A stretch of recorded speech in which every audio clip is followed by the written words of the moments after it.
All right. What's up, folks on YouTube? I see Amber and Mark, or that says Mark, Seth, or not Seth, Spooky Bed Hair, and I hope you see AJ. me. Hello, do you Yeah, see me? Do you see me? yeah, I'm here. Yes, you do see Mark. Yes, I see yeah, Joe. yeah. And there's Kelly popping in there.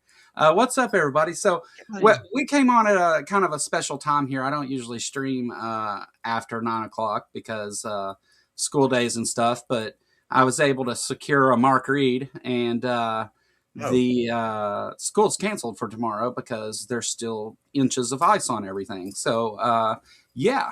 So we're here and get to hang out with my buddy Mark. We haven't really got to talk, on a stream or anything in a while. yeah. So seemed like fun. We crossed paths over at the after show for where Robin and Proverbs guys Yes.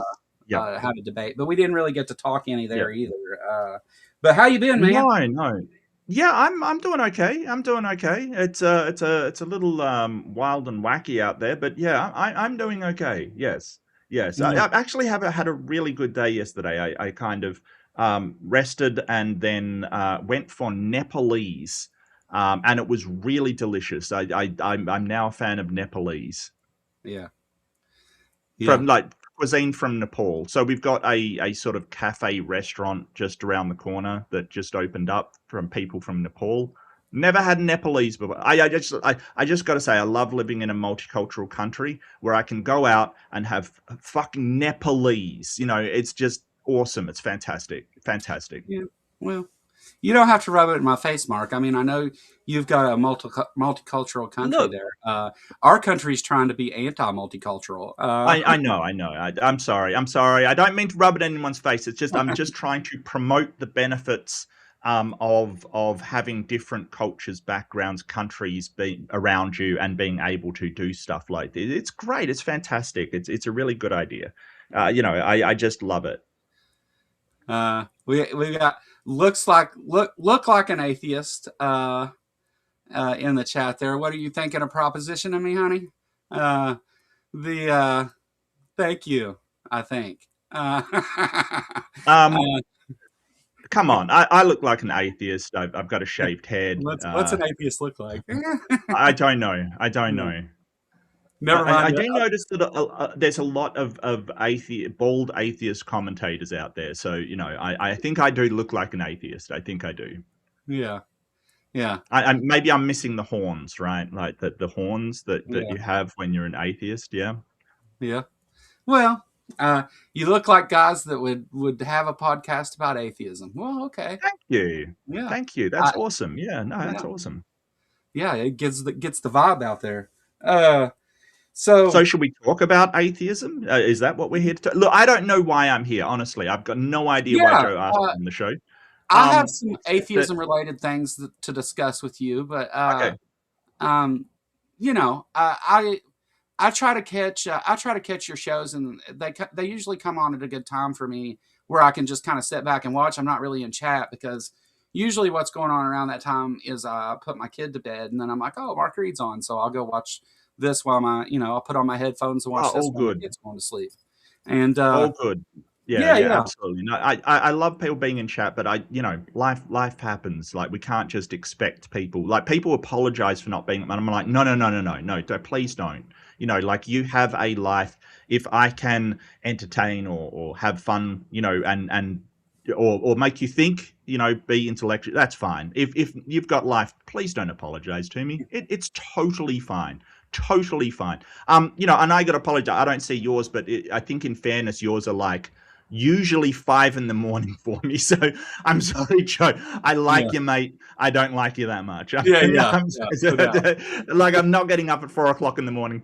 It's just, it's rough. And I've said to I think I've mentioned to Ember before because I'm very very close with Ember. We do a show together. We're really good friends. So I love Ember.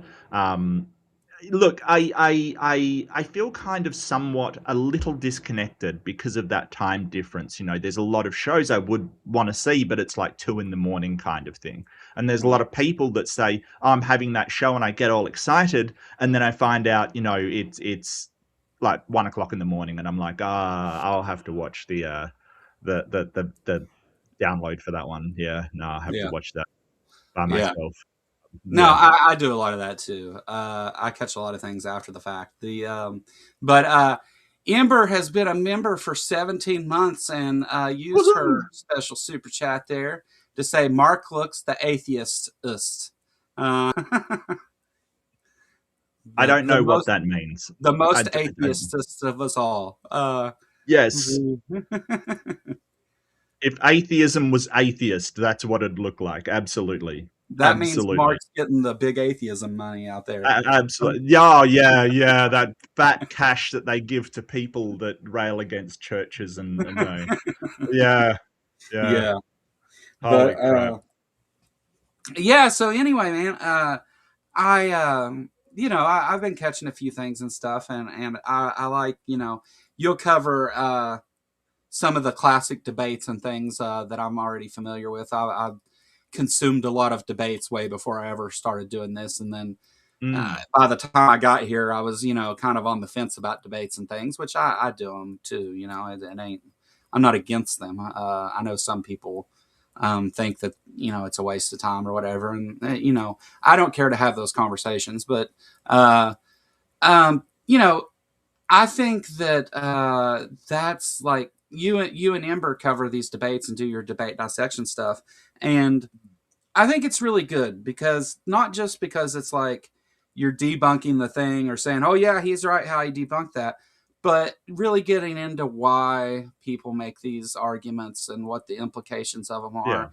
And I think when it comes down to this like counter apologetics point of view and stuff, I think that that's really important, and we need that right now because I think for the most part, both of our audience, which is a lot of the same people, you've got a somewhat larger audience than I do, but it's a lot of the same people, and they've seen the debates. They're familiar with who said what, and oh yeah, I remember when Hitchens and Stephen Fry debated the Catholic Church, Yeah. and that kind of thing, and so. I think it's a good service that you and Ember do to get on and break down why they make these arguments and what the implications of that is. That's a big thing I've been focusing on here lately. So I appreciate what you're doing. You're doing a good job. Keep it up. Oh, thank you. Thank you. I really appreciate it, Joe. I think the debates are going, it's sort of splitting down the middle, sort of the type of debates that are coming out. And everybody's noticed this. I'm not saying anything that is revelatory here. It's Yeah, just on one side, you've got the way of having a, a complete dumpster fire. It's really there for the, it's like a gladiator match, basically. People just want to see the blood. They want to see people attack one another. They don't yeah, care. Sort of engaging intellectually. They just want to engage with this debate emotionally. I've been thinking a lot about this. And it's easy for us to go, because they're making a lot of headway, they're getting a lot of views, and it's easy to say, hey, well, there's no place for intellectual debate anymore. It's all about this emotional, my side, yeah, bloodbath, kind of stuff. But I think that the ones that are actually intellectual debates, and you may not like some of the proponents, but sort of O'Connor versus what's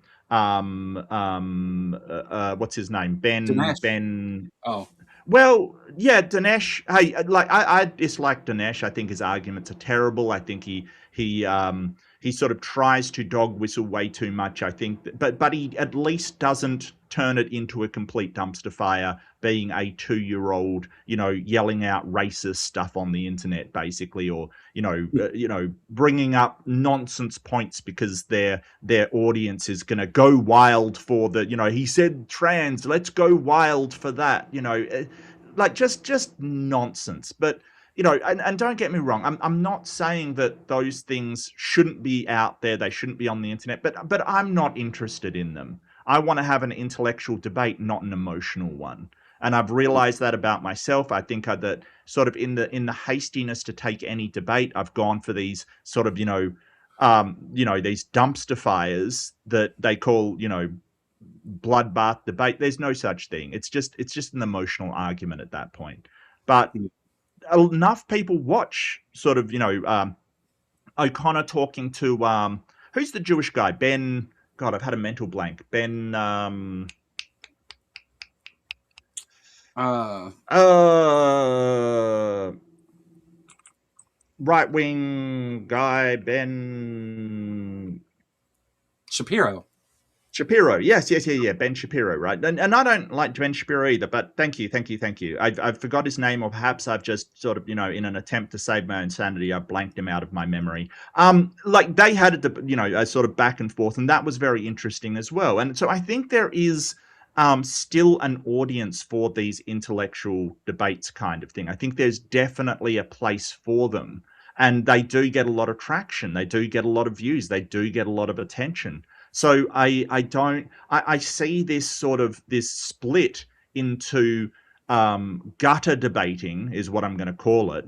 Just Yeah. rolling around as really just, I think it will be just a fad that rises occasionally and probably will dip after everybody gets sick of just, people screaming at each other like children.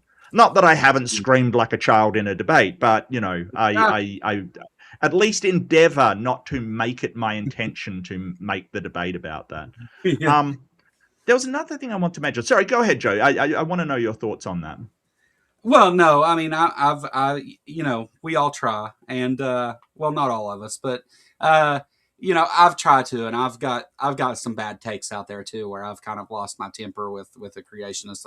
Sure. Lionheart was the one. I just came unglued a little bit on him and told him how I felt, and that wasn't really constructive in any way, and I probably shouldn't have done it. But I kind of, he kind of deserved it. But it We're all takes away from human, what the mate. goal is. Yeah, So yeah. yeah, That's right. That's right. So and yeah, so I apologize to both him and the audience for saying "fuck you" yeah. 30 times. But But don't be hard on yourself. We're all just human out here.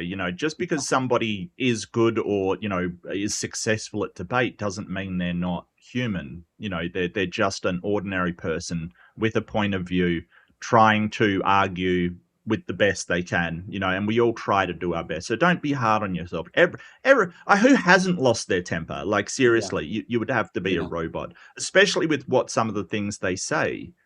Some of the things they say are inexcusable. And, holy crap. yeah. Uh, what's up, Lil? Good to see you. Making use of Lil. that new emoji, the Lil emoji for our politicality show that we've been doing, which has been going awesome. Uh, Nice. yeah, Mark, I've been putting out mostly political content here for a while. Yeah.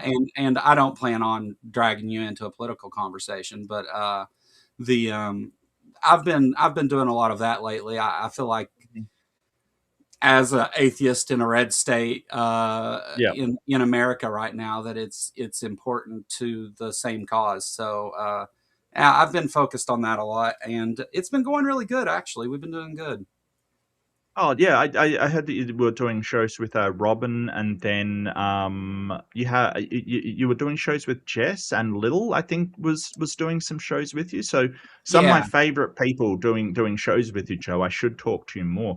It's just politics in America. I feel kind of, and I was mentioning this the other day. I feel kind of reluctant to comment on it because I'm not from that country. So I am aware I am going to miss a certain perspective that is only available to you when you're born in a country, right? Like I can give it from my perspective, but my perspective is not American. So, um, you know, I think that there is like it's like if you start telling me about politics in Australia and then sort of making these declarative, I would sort of go, well, there's a bit of culture that you're sort of missing, a perspective that you're missing, and I think yeah, the same is true with America. So I think that I'm hesitant to really get in there. All I can sort of talk about is what it looks like from an outsider's perspective, and it's not great. Like coming from my point of view, it's not great, but it can only come from my point. Does that make sense? I feel like I'm just yeah. sort of, No, yeah. you That's know, that's. I agree with you completely. That's kind of like I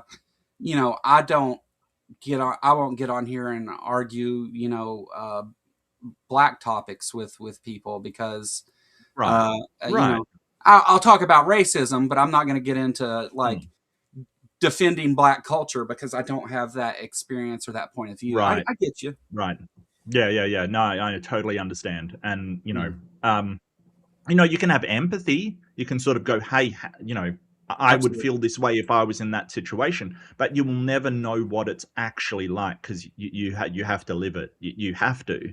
And I really feel for everyone in America. I think that it's sad. It's really sad the way things have gone. It's incredibly sad. Um, I don't know what to do. If you guys can't help you, I don't know how to help you. Yeah. It's kind of this. Yeah, it's horrible though. It's horrible to see. Horrible to see. So, let me find it here. Oh, that's what I was going to say. While you're finding that, I do want to talk more about like when we sort of say, "Hey, with the atheist movement, atheist this." I remember Matt Delahunty sort of saying something in a podcast or just a conversation that I had thought of before. It kind of reorientating ourselves more as humanists than atheists, basically, because atheism has no real values attached to it. It's just we believe that a God doesn't exist. That's it, or we lack a belief in a god. We just don't believe in any god, so we're atheists. But it doesn't really tell you about anything that I prioritize. It doesn't tell you about what where my stance is on any topic. It's really just it's like saying a theist. A theist could be anybody from a extreme Muslim to a progressive Christian. It really doesn't tell you anything about them. So, sort of reorientating as humanists is probably a good idea. Says the guy who has atheist in his channel name, yeah, or atheism in his channel name. Well, But yeah, I think that talking about that more is a really, really good idea, and I think that I do take debates where I'm arguing humanism, but unfortunately, the only people willing to debate those are people who are advocating for horrible stuff. Like they're advocating for theocracy, essentially. So, it quickly becomes just a dumpster fire. yeah, no, I agree. That's and I try to best prepare in a way that I don't actually necessarily go prepare like sources and things depending on what I'm talking about with a theist, but I always try to think of what do I need to avoid to keep this from just becoming a shit flinging contest, and because there's usually no matter what the subject is, there's going to be such a broad area of things I can go to without having to do that, and uh, so I try to push conversations in a direction that are beneficial, but it's not always possible. Sometimes it just ends up that way, and sometimes you debate people that are there with a different agenda than even participating in a debate. They're Yeah, looking for a platform to put forward some kind of bigotry or hate or whatever, and we've seen that in the past in debates, and it's I think I'm sure you remember the Matt Dillahunty Andrew Wilson thing on modern day debates, and yes, it's really a. I don't blame anybody for leaving modern day debates when all that went down. I left modern day debates before that, so whatever. But um, and I don't blame anybody for staying there. The thing is neither like do I. how do we prevent that? Like whenever we're looking to engage in a debate with someone, you want to debate the topic, not the person. I understand that, but Yes. sometimes, I mean, the way whenever we have things going like that, you sometimes have to prepare a little for the person too and see what they're about before you even get into it if you don't know already. Sure, sure. I think that I think that really it when accepting a debate, you've really got to lay down the ground rules. And if there was one thing that has taught me, it's like you've got to go to real specifics, like no interruptions, or minimal interruptions kind of thing. When somebody's asked a question, they get the last word. You've really got to cover those topics, or else you get somebody like that who will go, you know just go off the rails kind of thing. Just say, hey, I'm going to make it a dumpster fire. I don't care about the rules kind of thing. At least you can turn to the moderator and say, hey, we agreed upon this. If he didn't want to agree to this, he shouldn't have done the debate. Right. This is because they want there to be no rules, no hold bars, people screaming at one another, Yeah. not intellectual discussion. And that's what the moderation is for. It's so that it doesn't devolve into a screaming match where nobody wins out of that. But that is Yeah. what they're after because their side is so weak and has such poor arguments. They want to scream. They want just people yelling at one another incoherently because then to their supporters, they can just point at them and go, oh, look at this unhinged, atheist just screaming kind of thing. That's all they've got. And it's like, well, you failed to address that you started this whole thing off. You started this entire screaming match off. Um, so I've left modern day debate, won't go back there. That Andrew Wilson thing was the last straw. It was unmoderated. The moderator walked away for some part of it. When questions were asked, it was like just interrupt whenever, which wasn't MDD's policy. It was like one person gets to speak, another person gets to speak, and then the original person who was asked the question gets the final word. And for some reason, that just got dropped for a certain person. And I Mm. don't understand why. So it was Yeah. just, completely unstructured, no attempt to keep it on subject, just 7 hours of pain and dumpster fire, Yeah. and that the lack of respect for my time, the lack of respect for any structure, it was just appalling. So if that, and look, don't get me wrong, that channel has a right to do garbage fire debates that are just people screaming and yelling and emotional crap. Like they've got a right to do that. Yeah. But No, I agree with you completely. One I'm on not all going of to that. participate in that. Yeah. Yeah. Um, I'll tell you my experience a little bit here in a second. Left-handed Jedi with a $10 super chat. Hell yeah. I think a good, Thanks, honest Jedi. question to ask theists, specifically a Christian, if you knew a lie that would put or keep someone on the path and save their soul, would you lie to help them? What do you think? As far as So what do you think? What response do you think you would get to that question?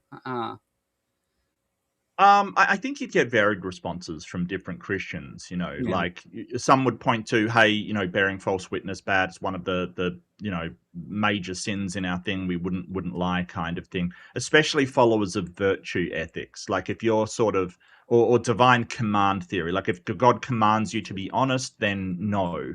But there's people, and there's a disturbing amount of Christians out there where the ends justify the means. Like yes, the glory of God's kingdom justifies literally anything. Now, I would say, is a lie immoral or moral? And I would say, well, it depends on the situation. yeah, If if Nazis are at the door and I've got to hide Anne Frank, yeah, I'm lying to those Nazis. If ICE is at my door and I've got an undocumented illegal hiding there in terrified in fear of their life and yeah, getting disappeared, I'm lying to that ICE officer. I yeah, absolutely am lying to them. But yeah. that's just me. But usually dishonesty in the long run is a bad thing throughout society. So, but what a Christian would say, they can't agree on anything. I mean, if the lie reduces harm or prevents harm, whereas the truth Mm. would cause major amounts of harm or even death to a person, then absolutely, I think that lying is the moral position there, which is which is why we don't. It's the problem with the whole objective morality argument because it's like we need to look at some things individually because this rule, there's problems with saying objective morality comes from God, but just uh, Yeah, acting like that's not a problem. Um, we have to assess these things individually because it's not always going to hold that the truth is the moral position in that case, and so yeah, I think you're right. I would say that people like Kenneth Copeland have said that it's okay to lie for Jesus, that if you're bringing souls to Jesus, then you're It doesn't doing surprise me. God's work Yeah. and you can lie to people. Um, and I almost think like, I almost give him just a little bit of credit, even though it's Kenneth Copeland, and I really don't like Kenneth Copeland. I almost give him just a little bit of respect for being honest there, for being honest about lying, which is weird, but um, I don't think most theists would admit to that.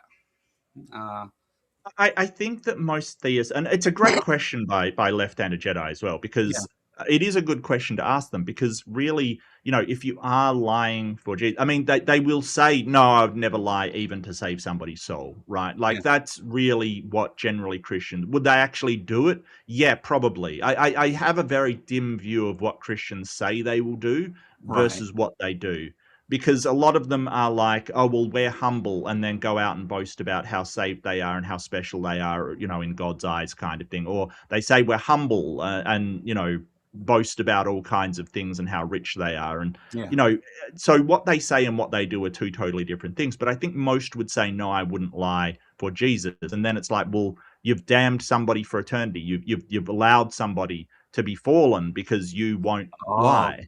good argument. Um, so yeah, it's kind of either way they're kind of boned. But a lot of the time, the Christians use this as leverage against the Muslim faith, because in the Quran, one of the verses is interpreted that you're allowed to lie to unbelievers if it brings more people to Allah.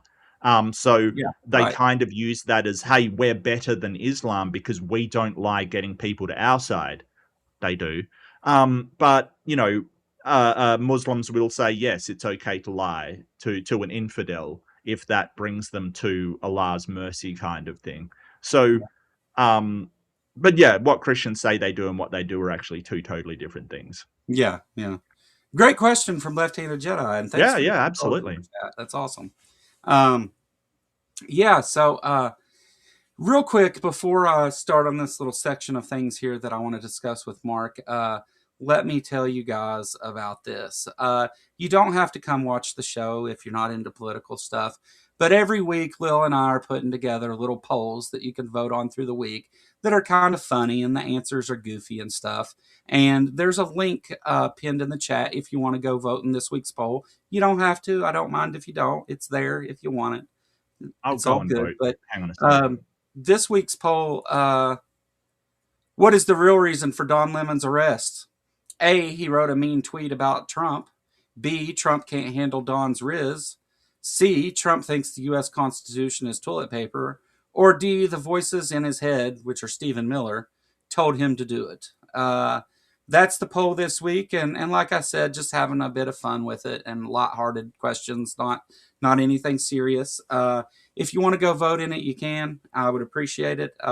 We will reveal the results during Thursday's politicality show, somewhere Okay, between 1 and 3 o'clock.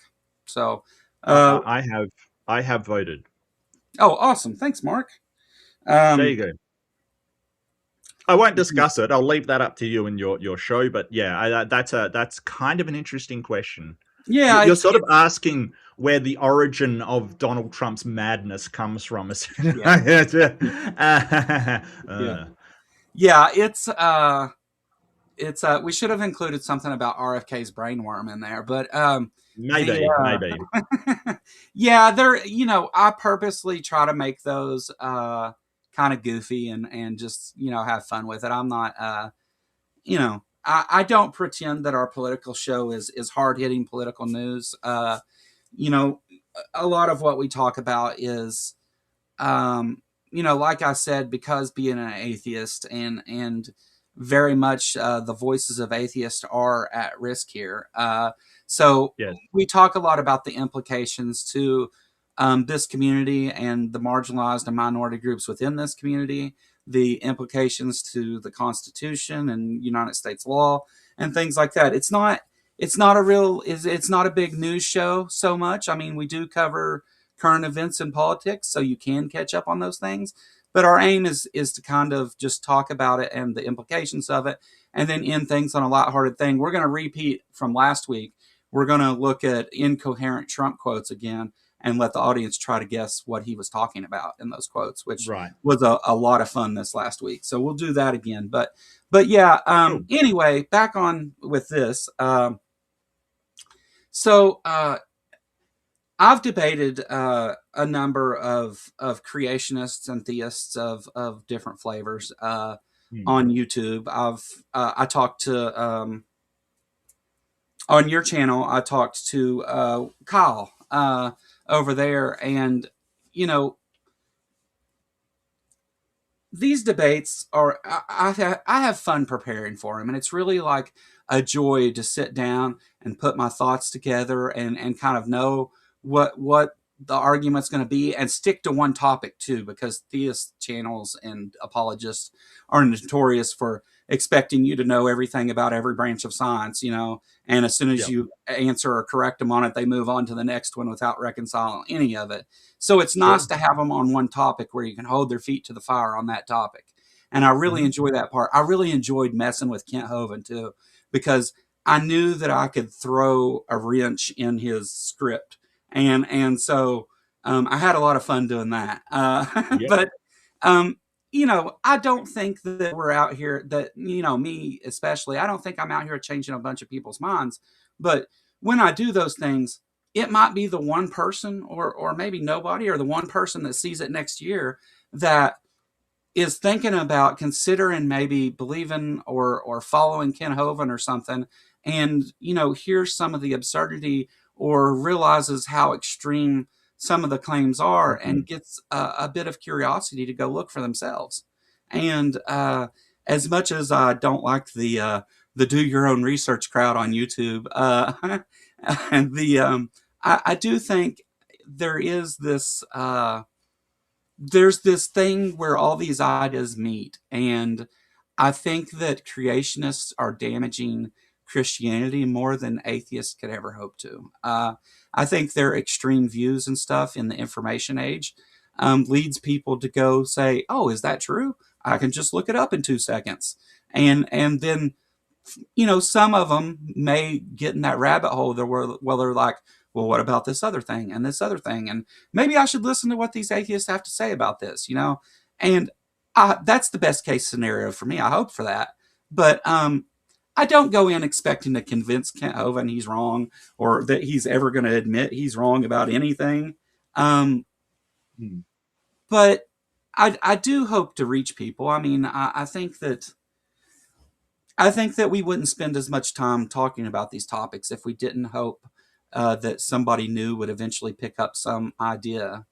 And is that kind of how you view it, Mark? Or Yeah, I think I would agree with you that sort of the very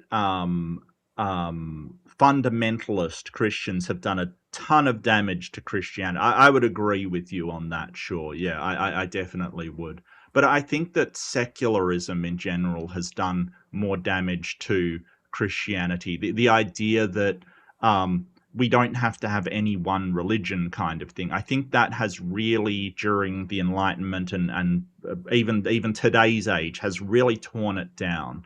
Like yeah, it is acceptable to be um, a Hindu, a Christian, a atheist, and a Satanist, and all work in the same office and do your jobs perfectly fine, and it's a cohesive society where we all agree that bad things shouldn't happen to people, right? Like I think that idea has done more damage to the grasp on power Christianity has had over the last 100 years than anything else, and yeah, that simply is being able to accept people even if their beliefs are different, as long as those beliefs don't harm anybody, right? So yeah, I think that a problem that we have is we're getting these atheists that are basically um militant. moral. Sorry. I said militant, but go ahead. Sorry.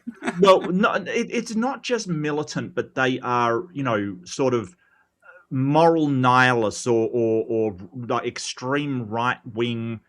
We should be able to do eugenics kind of stuff. Those are the dangers to atheism and secularism, because they Yeah. will point at those people and go, well, that's the logical destination of atheism, and that's not true. Right. That is absolutely not true. um, you can logically and reasonably get to very compassionate, understanding, supportive systems and networks and societies without going down this route of, well, if there's no God, I can do anything I want. It's all about power, and I can, change everything to be my image. So that's why I think focusing on humanism, because obviously, for human well-being, eugenics is not good for human well-being. It is a misunderstanding of evolution and Yeah. what Yeah. produces it. Like, it is a complete misunderstanding. So, I think that, we've got to speak out. But what I would like more is the more moderate Christians speaking out against those fundamentalists, Yeah. right? Like, Absolutely. stop making cover for these people who are, advocating for the destruction of the fabric of society. Like, stop it. It is not cool. Um, and at the same time, we've got to speak out about atheists that are doing exactly the same thing from a different direction. Advocating for, hey, this stuff, and that's Mm. also why I speak out against um, atheists that they side with the fundamentalist Christians on the idea that people need religion to be controlled, or else they're just out of control. Yeah. The thing that is busting that up is the very, very secular nations around Europe and in Japan and stuff that don't have religion, and they are stable, countries. They're not perfect. Of course, they're not perfect. No country's Right. perfect, but they are stable countries with, laws, and, people aren't. They're not full of people in prison. That's America. Sorry, Joe. They're not. They're not horrible places to live. In fact, their happiness index is quite high, without religion, and so, um, admittedly, there's not a ton of atheists doing that. Most of them are secular humanists, so, which is what they're saying is antithetical. But they're out there, people like Pine Creek and, Absolutely. Yeah. other people, kind of thing, that are just advocating horrible stuff. So just to see skepticism at work here, what Mark provided there was an excellent response to what I said, and I've said that exact sentence a number of times, and because of what Mark said, I'm going to alter that a bit and say that I think that the extreme views of creationists are doing major damage to creationism and by proxy Christianity itself. Um, but I think you're correct about that. I think that seeing secularism uh, do what we say it does and perform that way, I think that's probably the strongest. I agree with you there. I think you're right, Yeah. and I'm glad that you made me think about that a little differently because you're the first person to really push back against that. So awesome, good stuff. Um, I love Well, being able to have a yeah, better I thought think, out position. and I also wanted to catch, like, well, you might fall into a trap there, because you're like, well, if young Earth creationism, fundamentalist creationism, tears down Christianity, maybe we should get more of it to show people how dumb it is and how bad it is. No, no, no, no. No, no, no, Look at no. the damage that Project 2025 has done so Yeah, far. Like, in a year, the damage it has done. These ideas are, I mean, I'm not going to say the ideas are dangerous, but people's implementation of them causes real harm, real harm. And yeah, it's very painfully obvious to me that, um, this fundamentalist creationist, they just manipulated things into getting what they wanted. And what occurs to me is people spoke up about this plan. They spoke up about 2025 and said, "Hey, this is what is going to be implemented if we allow this in." Yeah. And it was basically, oh, you're over exaggerating. You're No, they were under exaggerating. I didn't think at the end of 2024 that we would get what we are looking at now. I did Right. not think that, right? Like, it is way worse than I thought it would be. And it was way worse than people were saying, and people spoke up.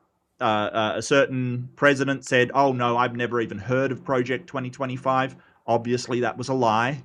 Obviously, that was a Right. lie.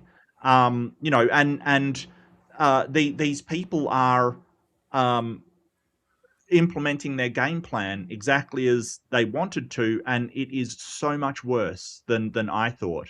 Maybe. Hey, I'm apologize. Robin saying, "Hey, she spoke up." Maybe she did think it would be this bad, but you know, So Robin and I, Robin used to co-host the political show with me, and leading up to the election in 2024, we had done several shows on Project 2025, and we're yeah, yelling to the top of our lungs, and even had refined it down to a list of these are the things that are going to happen. Um, yeah, and so far, we've definitely got, as Robin says, we've definitely got a way better record on prophecy than the Bible. But yeah. Fair the enough. we made a lot of Most really, I mean, we were that's not right a about those things, and nobody that listened. that's not a big flex, Joe. No, Most no, people do. That's not a huge. it's Anyway, fun to say yeah, though. but did like so did you think it would be, people being shot in the streets bad? So my opinion, even before the election, was that they were talking about mass deportations, and I said that what they're talking about is taking these people and they're going to have to gather them and hold them somewhere. Are they going to pay to house and feed these people? I predicted there would be a huge genocide. So my predictions may have been a little worse than what we know Well, about he's so he's far still got anyway. a couple of years, Joe. He's still Yeah. got a couple of years. But we I don't think anybody really knew to expect it to be like this, or what it would look like Mm, exactly. I mean, obviously we can't know that, but um, I did expect there to be a lot of death and suffering, and I expected minorities and poor people to be discarded or put into even some form of modern slavery, because I really think the people that we're dealing with are, in every sense of the word, that I accept things being evil. I think that they are the poster child of evil. The I think that I think that we've known all along that all these people had, sex offenses, and they were going to turn up in the Epstein files. We've known since Jeffrey Epstein was mm. in jail alive. We've known that Trump was part of this, and you Oh know, yeah. just not to what extent and things. And Mm, so I don't know that I could have said I would expect it to be as bad as it is in certain areas, but I thought it would be worse in other areas. And right, right. with this midterm election coming up, every few days Trump is saying something about canceling elections and ways to Hmm. federalize the elections and all that stuff. So um, I I think as we lead up to that, we're going to see a lot of the worst of it, because if these elections take place, he will no longer be president. Uh, his he will be removed from office if these elections are free and fair. Is my belief. Uh, I don't know. I don't know. I've talked to Robin, and Robin's fantastic. Like Robin saying, Mark doubting our psychic abilities. All hail Robin! All hail Hypnotoad. Yeah, no, I look, I think that what I expected was to be bad as far as policy is concerned, bad as far as fiscal policy, bad as far as immigration policy. I did not. I get your thing about sort of taking out opponents and genocide. I think that that is something that is out of his reach. But building a private army and sending them into cities and actually executing people in the street is something that just never crossed my mind about America, Yeah. right? Like Right. you can talk about police brutality and things like that.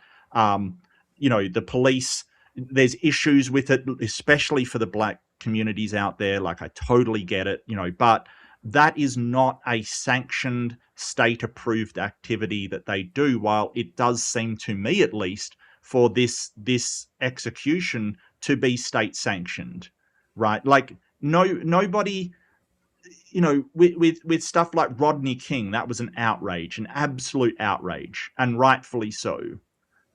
This is even more so. This is even more so, Yeah. because Rodney King survived, and that's an outrage, absolutely. But this is a man executed in the street. This is something you would see in a Iran or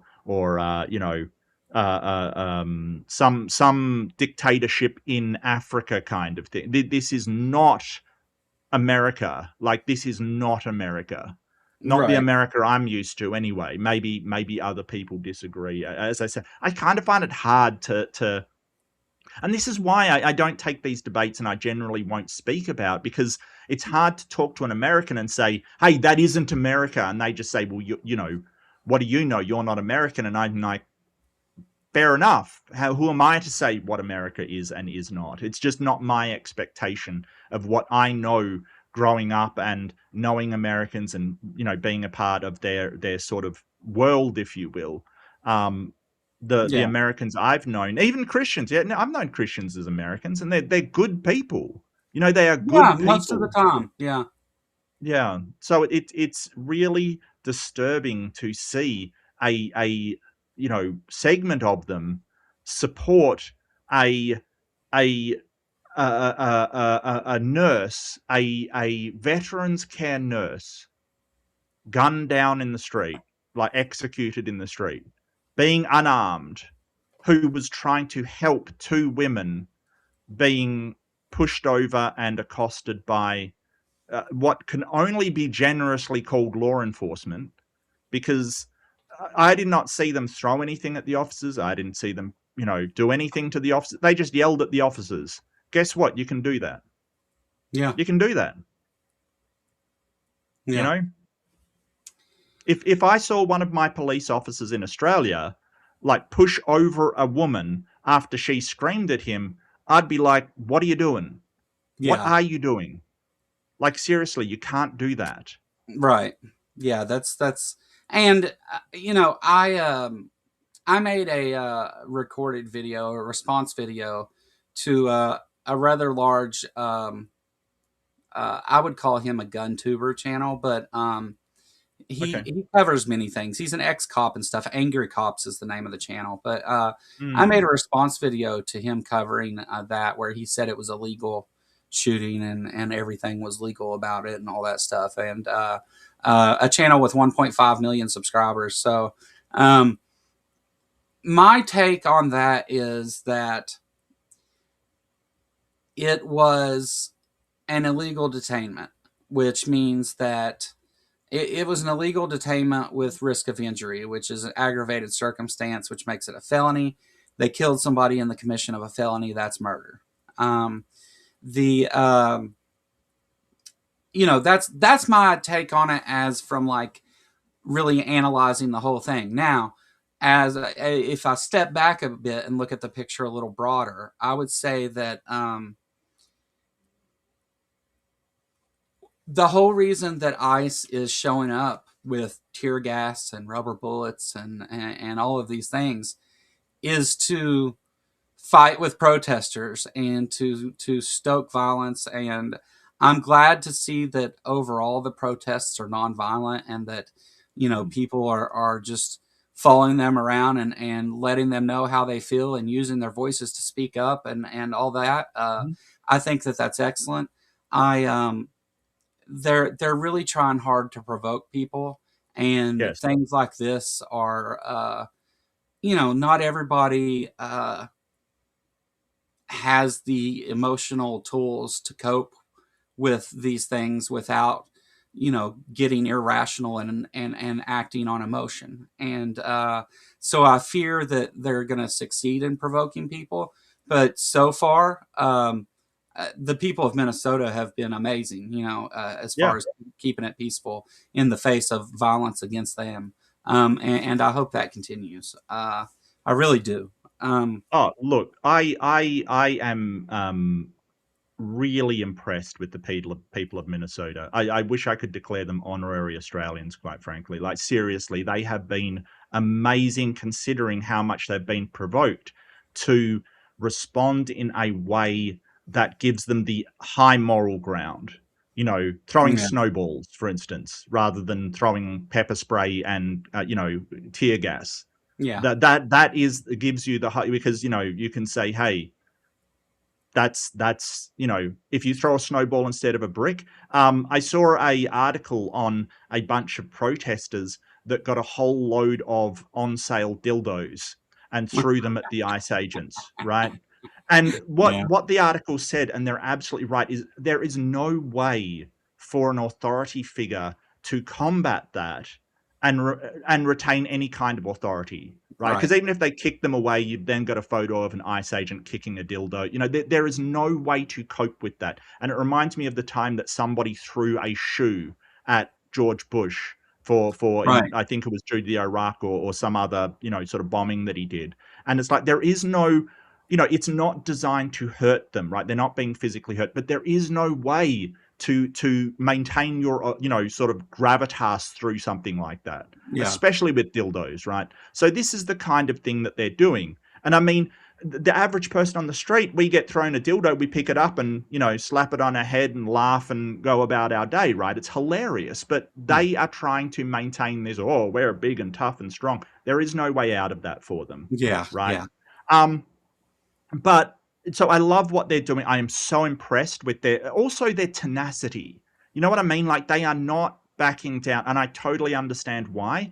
But there are people that would just go, no, it's too tough. I don't want to have be tear gassed. I don't want this stuff to happen to me. I'm not going out there. It's too tough. sure, And for their communities and for the people around them and for solidarity and for because it's the right thing to do, they're going out there in, quite frankly, weather that I would die in. I would be exposed to that cold and I would just kneel over dead, quite mm, frankly. Like, I can't stand the cold. Like, it doesn't even get to 0 here. And I'm like, this is way too cold. It gets to 5 degrees Celsius and I'm freezing my ass off. I don't know how they do it.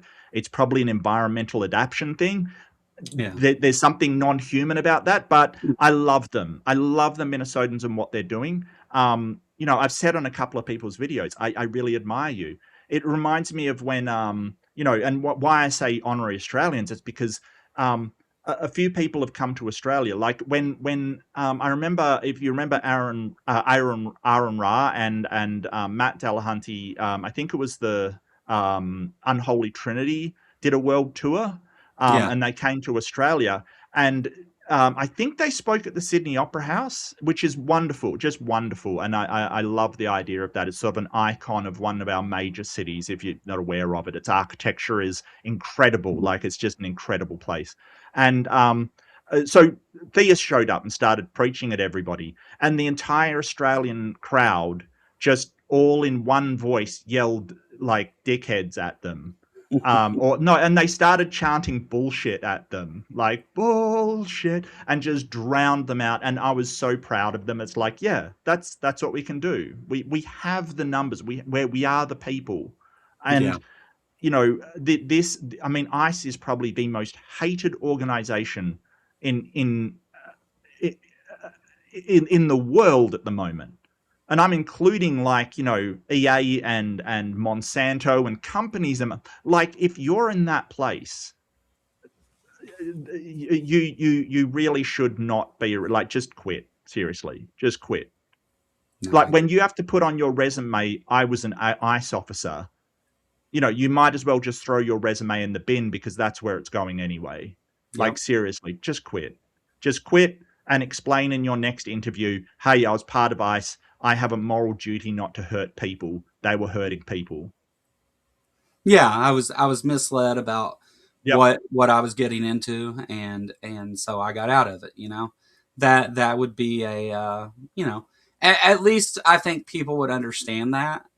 Yes. But I think I think you're right though. I think history is going to look very poorly on these people as a type of Gestapo or uh, even a terrorist force, because it seems to Hmm. be their main goal seems to be to cause chaos and terror, and Yeah. so I don't think history is going to look nicely on the ICE officers or this administration. So yeah, I agree with you. I think that you hear people say that what's the point in protesting? It does nothing. We're not doing, you're not accomplishing anything by protesting. And I love that we're actively seeing that that's not true.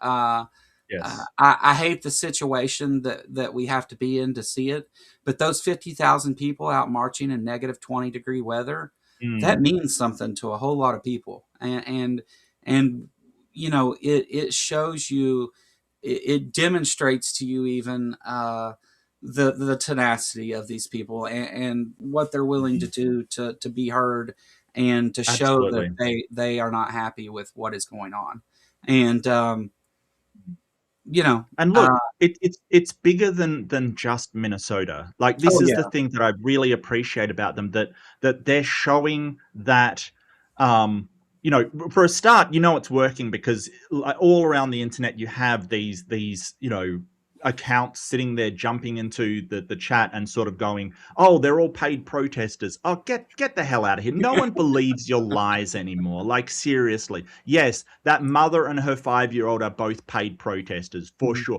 Like, it is a coping mechanism with, we're losing the people. We don't have support anymore. Let's just say they're paid, and it's all a conspiracy against us because reasons, that, like, we need any more. It's absolutely tragic. But also around the world, we're sitting there and going, we can see the outcome of having a overly tyrannical and unaccountable police force, right? And I'm so sorry you have to be the sample case for everybody around the yeah, world. Like, yeah, I'm really sorry, Minnesota. I wish it wasn't you. I wish it was somebody else. I wish it was nobody, quite frankly. But you are showing how to resist these people, because you've got the entire world on your side. Like, the entire world is going, hey, the Minnesotans are right. Those ICE agents are screwed. yeah, And so the amount of courage, the amount of hope that you're giving people around the world, and I can speak clearly to this because I'm in Australia, and I'm like, yeah, if the police did that, that's a really good idea, right? Like, doing these things is a really good. I mean, the difference is we'd be out in the extreme heat protesting, but it's worth I it, did and that. I can. Right, but Mm, stuff like making noise outside of the hotel that the government's bought out for yeah, them. yeah, Absolutely genius. Like, yeah, if you're going to make our lives hard, we're going to make your lives hard. absolutely, And there's a lot more of us than there are of you, and we can make a lot more noise. Like, yeah, yeah, that's genius. mhm, Throwing dildos at them, genius. mhm, Like, these people are amazing. Minnesota, I love you. You are awesome. I wish that your leaders would do more for you. The state leaders would do more for you. But you are giving a lot of people a lot of hope, a lot of and showing people that America isn't just the kingdom of Donald Trump. That right, it is a bunch of people who know the difference between right and wrong. They know that 5, 6 guys holding someone down, taking a weapon away from them, and then executing them with 10 shots is fucking wrong. They, it gives you so much like, oh well, America, there's still such good people there because they didn't know this guy. I mean, some did. Obviously, he worked in a veteran. There was veterans that knew him. There was friends and relatives, sure. But Minnesotans, most of them don't know this guy. They just saw on the video he was trying to protect other people, and he got killed for it. Yeah, yeah, yeah. I agree completely, Mark. I think that we are. I hate that, for anybody that it has to get to this point, but it is reassuring that when we did get to this point, that we see our fellow Americans standing up against this, and people around the world for that matter, and to others around the world. I really hope that you don't see the Trump administration and the actions that they're doing and think that that we're all this way, or supportive of that thing, because uh, the truth of it is that it seems most Americans are not, including Republicans. So, Right. and it's something that in this short time of a year, so much damage has been done that we're not going to be able to undo it in a short period of time. It's going to take a long time to recover from some of the damage that's been done the to our government specifically, and a lot of the stopping these research grants and things. You can't just pick back up Right. on cutting edge cancer research. You have to learn all the things that you've missed out on because they canceled all those programs, and there's going to be a lot of long lasting damage from this, and it's going to take a lot to recover, and hopefully, because we will come out of this, but hopefully when we do, we're better for it, and we've learned something, and I hope that we could focus on education and educating Americans to understand why these things were bad, and how we got here, and so that we don't do it Yeah. again. But but yeah, it's a Well, I got to mention. I just sorry, Joe. I just have to mention that this sort of right wing sort of popularism. It's not just America as well. We had a protest for what they call an Invasion Day. It's Australia Day. So if you're unfamiliar, and I don't know why you'd be familiar, but Australia Day is basically it celebrates the birth of the nation. It's like I don't know what would be an analogous situation over there, but it's celebrated on the day the first fleet, the very first sailing ships, arrived on the coast of Australia, right, when they disembarked and claimed the land for the British nation. So that is not great in the eyes of the indigenous population that were already there and living on the land. right. Like it's just a bit of like, well, you're celebrating when you claimed the land we were living on. And I totally understand that perspective, so I usually don't celebrate it. We would Federation was when we became a nation. Unfortunately, that's like the 1st of January, which is New Year's Day. So that's already taken, kind of thing. But they had a protest for it, and somebody threw a bomb into the crowd. This is in my city. This is where I live. Threw a bomb into the protesters. Now, it did not go off, but this is happening everywhere, Yeah. right? Someone willing to, with extreme views. There is a contingent. Like, Australia's not perfect. I don't think that it's all sunshine and roses over here. We have our own problems. Okay, being aware of, hey, this is, the Australian culture is laid back and has all this.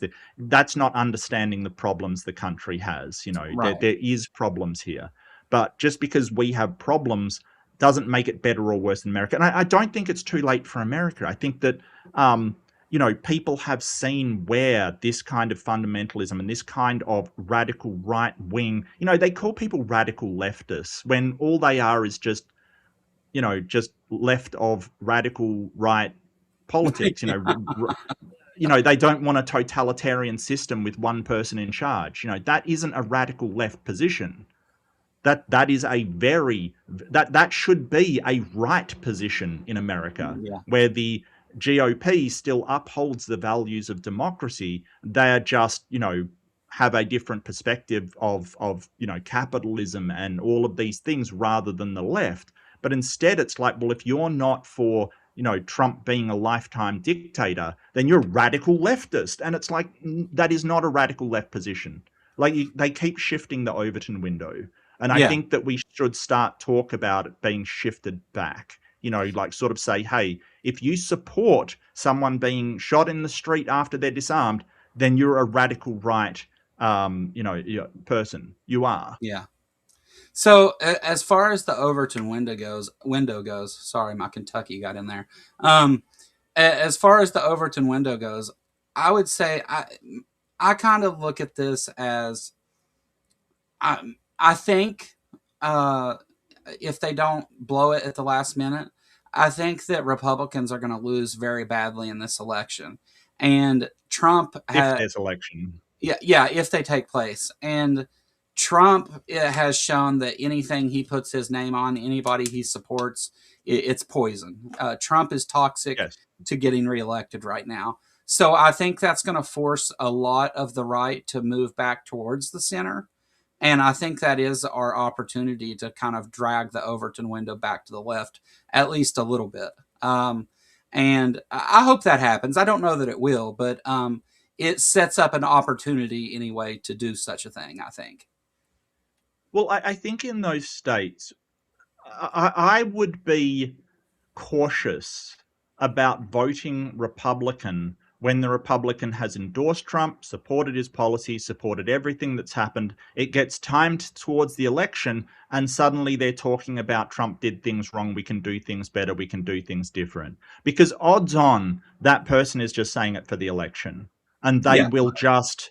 As soon as the danger of being voted out is past, they will be back to supporting Trump, supporting everything he does, because he will make life for that Republican absolute hell. yeah, Massey's going through it at the moment because he is, standing up to Trump. And I think supporting people like him, I don't agree with tons of his policies, but right. at least he is not embracing the dark side of the force kind of thing. You can see it as, well, he's at least trying to oppose this administration, which really should be the job of Congress, right? That Yeah, should be the job of Congress, is to check the president's power, which they're not doing. So if they're talking about just before their election putting a check on his power, and they haven't been, then I would not trust them to do so. Like, yeah, that's the thing. I really think that no matter what they do, um, the Republicans are going to have a bad time, because people, I get people go, oh, people are stupid, but yeah, but they're not that stupid. They're right. not. I mean, Yeah, most of them, I guess, it's a spectrum, sure, but most of them aren't stupid enough to know that if someone's been doing something all throughout their term, and when it comes close to election, they do a U-turn on policy, right. that they're I don't not, they're think it not. will save them, but I think it's their only option, either to double down on Trump and Mm, find out how toxic it is, or try to move back towards the center as far as they can from Trump. Um, I right, don't right. I don't know that. I know that it's not going to be successful. It may work out for some representatives. The Senate is still going to be a challenge to take back, even with all this, because of gerrymandering and the way that those votes are Yeah, done and just the way it things. works. Yeah, yeah. But I do think that the opportunity's there, and I hope that we can gain back some of that ground and move back towards democracy. Mm. Real quick, limited light $5 super chat. Thank you. Joe, see my professor's controversial YouTube. I provided you some links on Blue Sky. I will check that out. Thank you. And that's I'm what not is on Blue. I it? really should be on Blue Sky. I just I'm Just I'm a don't. weird one, Joe. I'm a YouTuber without any social media presence, which is kind of like hamstringing yourself. But I'm a bit weird like that. So, I'm kind of on the fence of focusing like right now what I do is I put out stuff on YouTube and then I share it over to TikTok, and mm, YouTube is really my primary focus, and I share on Facebook and Blue Sky. I've got and Discord. I do a okay. lot on Discord. But I'm kind of on the fence about considering to change my focus to TikTok, as far as um, my live shows and things. Yeah, I don't like TikTok's data collection policies. I think that having the CCP have that kind of information about me, I don't like the idea.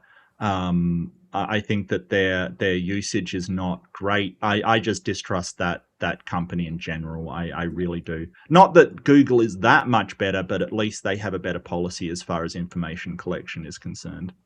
Yeah. Limited Light had to add something, a little PS here for a $2 super chat. I would have read it without the super chat, man. And use hashtag MAGA use the hashtag MAGA to draw in the cultists. Yeah. I don't, for my stuff, I don't really care if they show up or not. I mean, Yeah. they, some of them do, but we have really great conversations with the audience that shows up, and I do hope it expands and stuff. And I don't care to be challenged about the things I say. I generally have thought out my position on things before I go on and start talking about it. So, if somebody wants to challenge me on it, I'm usually prepared to have that conversation.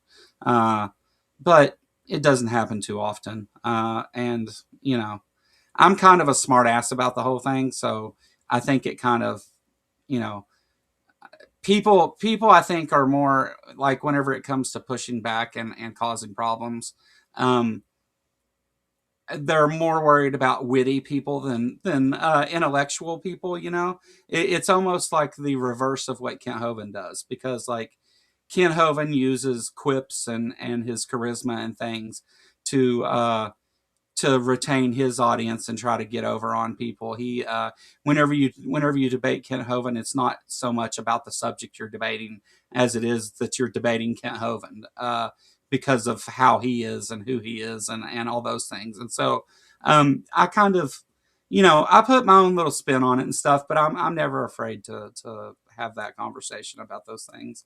I just don't want to. The thing with MAGA people is that first, no matter what subject we're talking about, and I will admit there's exceptions. I've debated a guy who was in chat a little bit ago, Joe, who came on, talked about Second Amendment stuff, and we had a perfectly Mm, cordial conversation, and everything sure. went fine. But there is a tendency to want to jump into this men and women's sports and hating on immigrants and the LGBTQ community and stuff. And I don't have no time for that. I'm not even entertaining their bigotry, not in that way. Fair enough. Yeah. Yeah. Uh, Well, but it's very odd. I talk to sort of it's kind of weird. I think both intellectual and I get that comedy has a place. I love what Stephen Colbert, Jon Stewart do kind of thing. yeah, Absolutely amazing stuff because there's something in comedy, and I think from days of Mark Twain that it really does ring true and shine a spotlight on what is true or how absurd something is. Like how absurd it is to have the party of law and order that just keeps violating the Constitution. Kind of, it's absurd, right? Like the yeah, absurdity strikes at people, and I totally understand that. But I think intellectual discussion does as well. I think there is a place for that. I think both should work sure. sort of hand in hand. And I think that's why people like Jon Stewart are so effective, because he sort of does them hand in hand. Is a lot of his stuff, yeah, it's funny, but it makes you really think about things as well. Like really think about them. Yeah, So I think both are perfectly valid, but it's odd how many sort of people I run into on the sort of conservative side that seem to be. I mean, it's almost like they're held hostage by the extreme MAGA bros. Like, you might criticize something and they're like, oh, well, I don't particularly like that, but, kind of, and they're really couching their words. And maybe I'm wrong. I get the feeling that they don't want to say anything bad because their entire sphere of, people they know are going to talk, attack them kind of thing. yeah, So, yeah. I think there's a sunk cost fallacy in there that they're operating under. Um, that where they've put in they've said all the words and done the things with the MAGA crowd. And for example, for years, for a couple of years anyway, there was this people on the left are groomers, and the LGBTQ community is nothing but groomers and pervs and all this stuff, all these awful things that they said. Mm. And then come to find out that the pedophile ring is actually in their leader, right? And I Mm. know that many of them have to be aware that it looks bad for Trump, that he was definitely involved, and I mean, Oh, there's no doubt about absolutely. that now.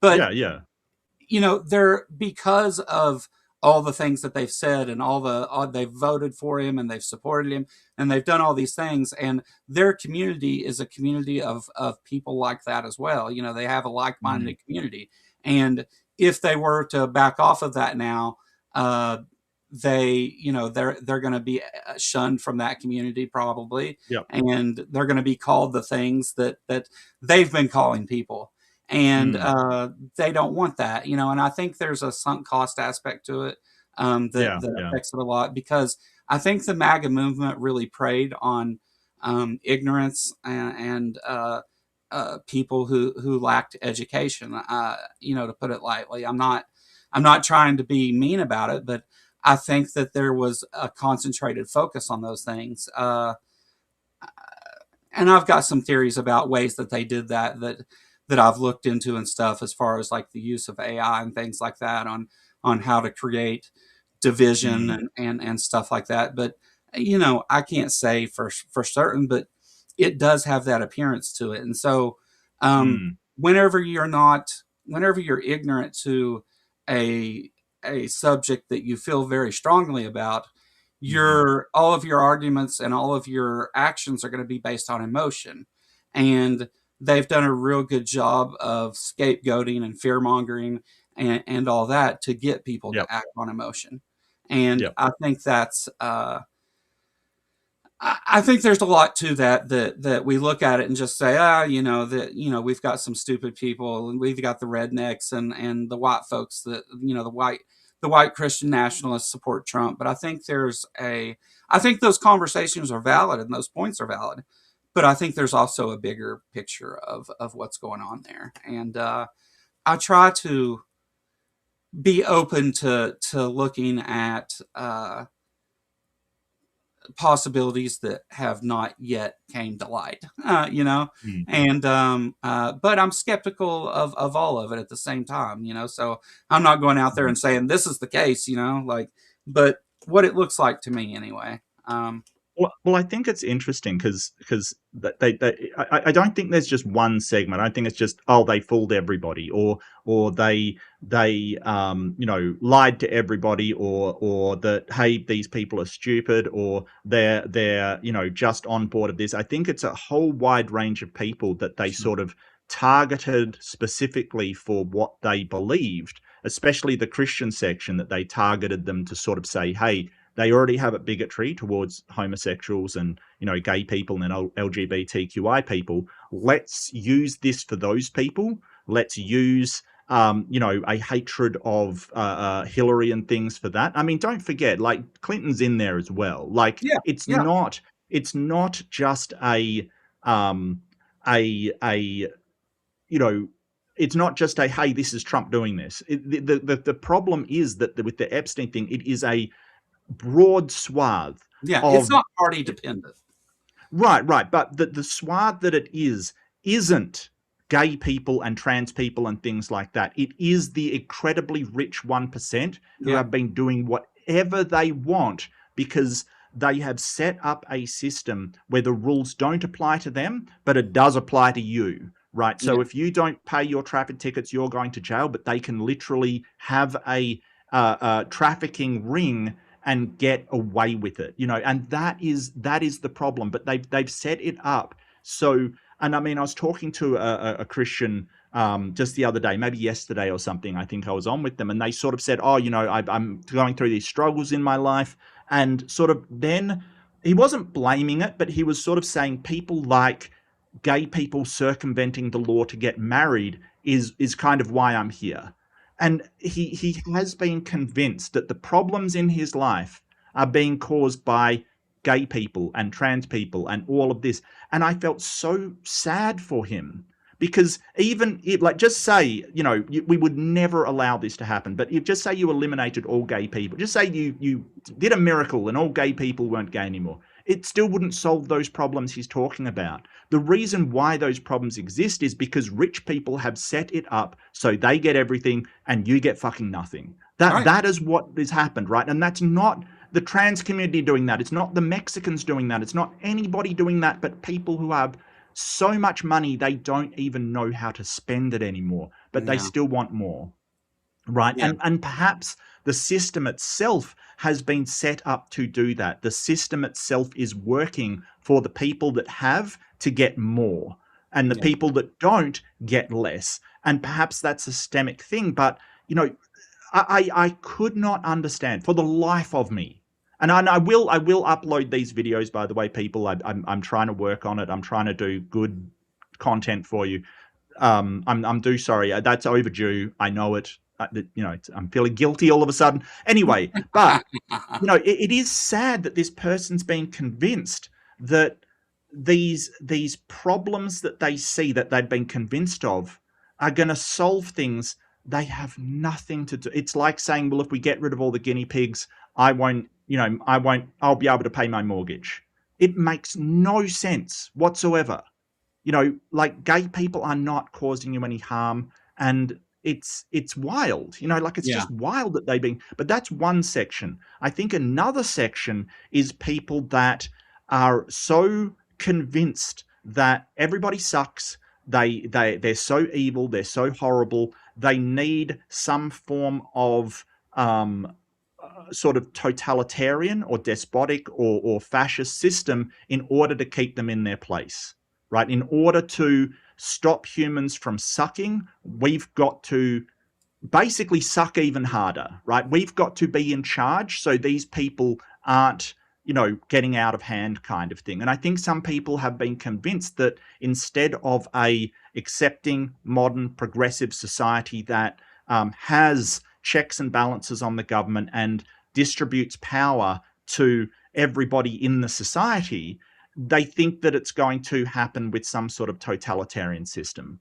And I Yeah. think they're generally convinced. So those people, in my mind, are the more dangerous because they do not care what Trump does. Like this whole Epstein thing. And yes, he is absolutely in the files. He like came out saying that he wasn't in there. It completely vindicates him. And he was in there something like 5,000 times. Like Uh, just this. 38,000 times in this last dump.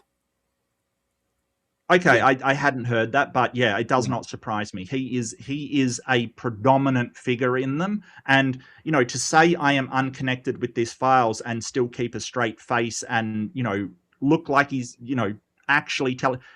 I mean that is gaslighting on a whole nother level. But anyway, my point is, even if they probably know what he did and they know that he's in there and they know that he's implicated, they know that he's probably guilty as hell, right? They probably know that and they don't care because he is the one to be able to clamp down on all these leftists who are running amok and doing all this stuff and they see as a danger to them.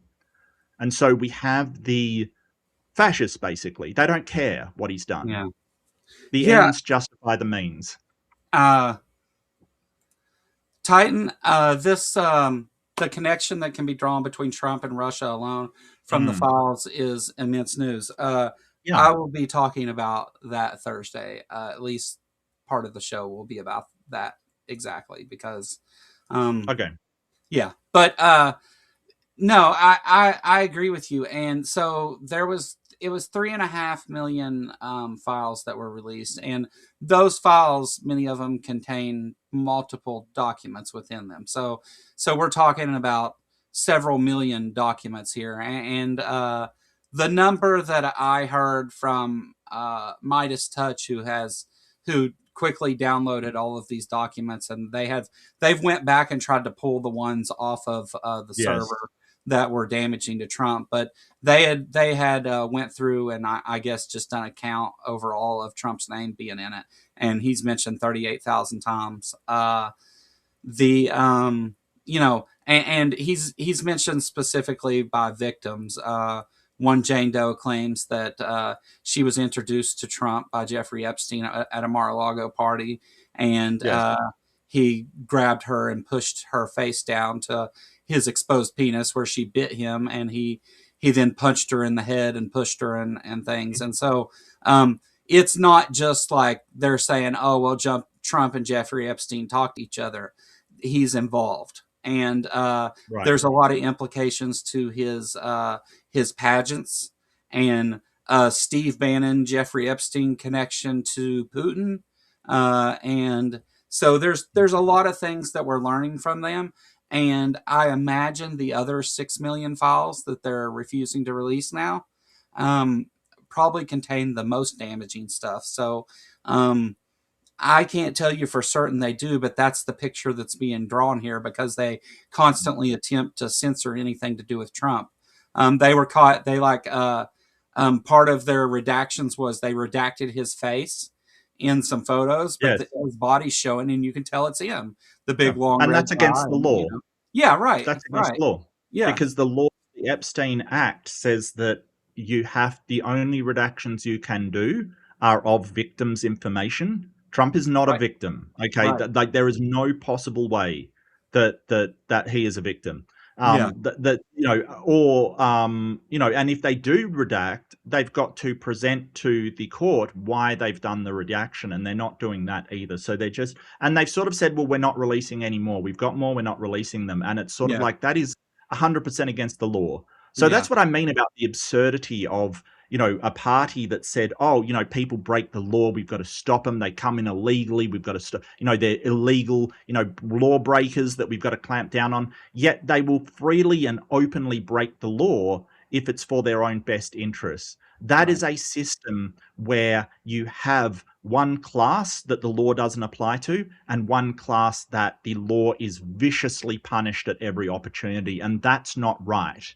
That's right, not right. That will cause a breakdown in society. But I do want to note that with the Epstein thing coming out, what it does show us is that the people on the right aren't really our enemy. The right, they're not really the enemy. They're playing off both sides, and both sides are engaging in this horrendous uh, um, horrendous crime, right? This horrendous law breaking and disgusting and vile acts, um, while getting incredibly rich, right, insanely rich, right? Like yeah, it is not us versus them. They're right. us. They've just been convinced that these people aren't doing what the Epstein files is showing they're obviously doing.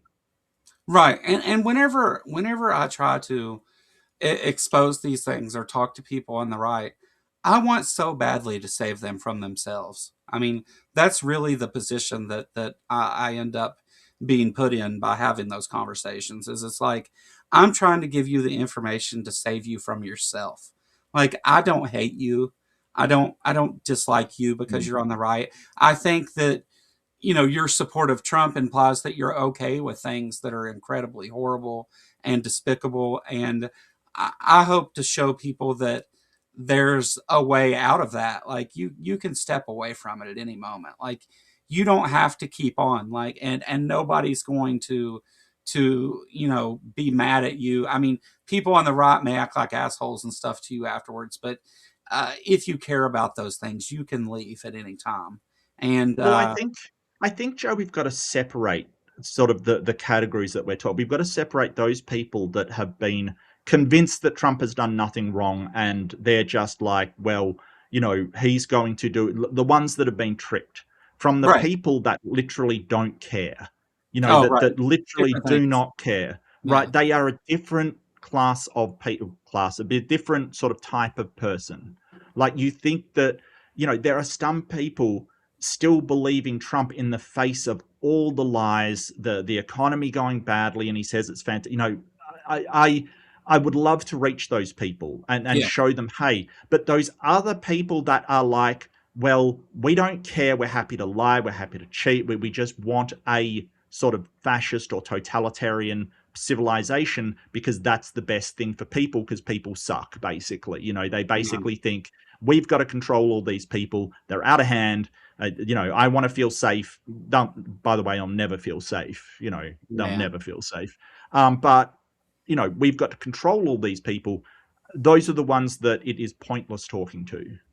Yeah. No, I It is agree. pointless. It reminds me of a thing that Hitchens talked about numerous times, where he said that it, it, and I'm obviously going to paraphrase here, but he talked about Mm, how it blew his mind that so many people wanted there to be this God that controlled them, and that they were uh, slaves to this God, essentially. And he talked about how people want that structure of where there is this one person who tells them everything to do and how to live their lives. right. And it's the similarities are too many to be all coincidence. I'm not Mm, saying they're the same, but there's right. a whole lot of things that keep coming up that I'm like, oh, that's very familiar. And I think a lot of the atheist community sees that too. And Mm, uh, but I agree with you completely that there's no point in talking to the people who just want this chaos and this authoritarian rule, and it makes them feel big, or whatever they're getting from it. There's a difference in that and the people who are just uneducated or ignorant, or don't know what it is they're supporting, and believe the lies, and they think Fox News is news, and stuff like that. I understand, right. but because we deal with that aspect too through indoctrination. I mean, and Sure. that's what this is. It's You're not supposed to question anything Trump does. You're supposed to accept whatever he says is the final word. And if he says he didn't do these things, he didn't do these things. And, that's indoctrination is, whenever you're being fed information that it's not okay to question it. It is absolute, and that's what you believe. And so Mm. we see the similarities between those two, and it has that same feel about it. I think that MAGA and the movement on the right is a religious movement, even though it's political. Also, uh, not in the same way. Obviously, there's some problems where we'd have to talk about It definitions of does certain it terms, does but show a alarming amount of like sort of check boxes ticked for a cult. It really does. oh yeah, yeah. It Um, there's a list of like what people who are experts in the field of cults and things look at. And there's mm. like an 8-point checklist that you can look at, and MAGA and this movement checks off a number of those, more than what's necessary to be considered a cult. Well, I'll push back on one thing you say. Like when you say they want Sure. chaos, I think that sort of that's not the long term goal. In fact, I think it is because things in a free and fair democracy have a limited amount of chaos, right? People have disagreements, kind of thing. People disagree on this, that, or the other, and they basically argue about it in a public forum, and we let everybody have their voices. I think you have to have a low level of underlying disagreement, and from that disagreement is actually where you get the strongest policies because people will give different perspectives. And it's from those different perspectives that you get the best practice, right? Like, so Yeah. in a corporation, like you may have different people disagreeing on how to run things. And then from that disagreement, you look at outcomes and you look at everything. And then you go, well, here's the best practice, but Yeah. you want to hear from as many. It's why they get feedback from customers, right? There's a massive amount of money spent on customer feedback because that is where the disagreements in customers, and that's where you get your best practice from. But so they don't want chaos that is not their goal. And people that go, oh, to harm is the goal, the pain is the point. No, it's not the point. It's not the point. They're willing to put people through this for what they see as being a completely rigid and ordered society where nobody does anything out of line, kind of thing. A Yeah. system where people are not arguing about what is right and wrong, they just do what they're supposed to do, right? Like, so Yeah. when you say chaos is the point. I get that in the short term they might be trying to cause chaos, but really what they're trying to do is create a absolutely ordered society. Now, the problem with that is that humans don't work that way. We don't like, there's always going to be dissent. There Yeah. always will be people with different points of view, different opinions. And that is what democracy is really good at, allowing people to express that, even if the country doesn't necessarily head in that direction. And that's what it's good at. But Sure. what they want is sort of just clamp down on that dissent until it vanishes. It's never going to vanish. And Right. they are deluding themselves, and people will not accept being, put in, 1940s Germany. They will not accept that. And so instead of going, well, how do we get the best society we can while allowing people to voice their dissent and tamp off those rebellious leanings by allowing them to participate, instead they're going, let's crush all dissent. And Right. it really, in the modern era, it's never worked. You have the internet, you have all of that kind of stuff. It's not going to work, but they Right. think that the end justifies the means. So, the point is to stop dissent. That's the point, Yeah. in my No, and I agree with you. I don't think the chaos is the long term goal. I think opinion. it's a tool used in the Yes. Yep. in the meantime. And I think you're right. I think they see the harm to people and to the things that are being done as collateral damage to what their ultimate goal is, which I agree with you. Yeah. It's control and power, and it's rooted in those things, um, or who they want to control and be in power. Um, yeah, so no, I agree with you there. I think you're right. The